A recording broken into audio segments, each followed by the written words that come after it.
কিয়ামতের মাঠে 5টা প্রশ্ন হবে, স্পেশাল 5টা প্রশ্ন, যে 5টা প্রশ্নের উত্তর না দেয়া পর্যন্ত কাউকে ছাড়া হবে না।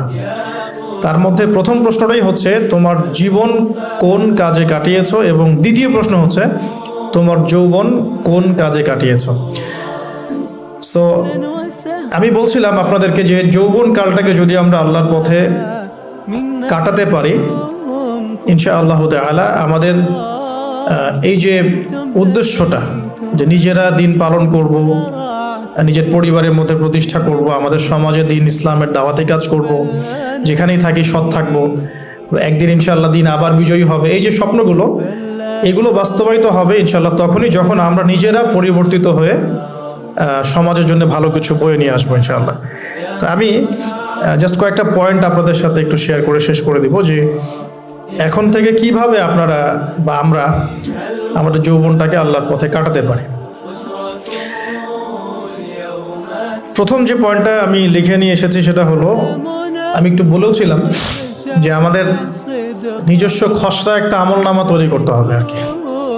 আজকে আমরা সেটা করতে পারি বাসায় গিয়ে, যে আমরা যদি আমাদের গড় আয়ু হয় 60 বছর, তাহলে আমরা এখন কতটুকু সময় পেতে পারি, আর এই সময়টুকুর মধ্যে আমাদের টার্গেট কি, আমরা আসলে কি চাচ্ছি, কি অ্যাচিভ করতে চাই, যা চলে গেছে এই সময়টুকুর মধ্যে আমরা কিভাবে আল্লাহর রহমত পাবো, ক্ষমা পাবো কিভাবে।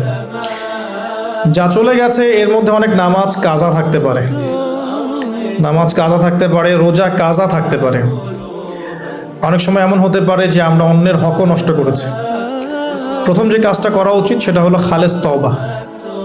1 নাম্বার তাহলে আমরা বলতে পারি, যদি আমরা এখন সংকটগুলো চিহ্নিত করে সমাধানের পথে হাঁটতে চাই, তাহলে আমাদের যৌবনটা আল্লাহর পথে উৎসর্গ করা ছাড়া কোনো অপশন নাই।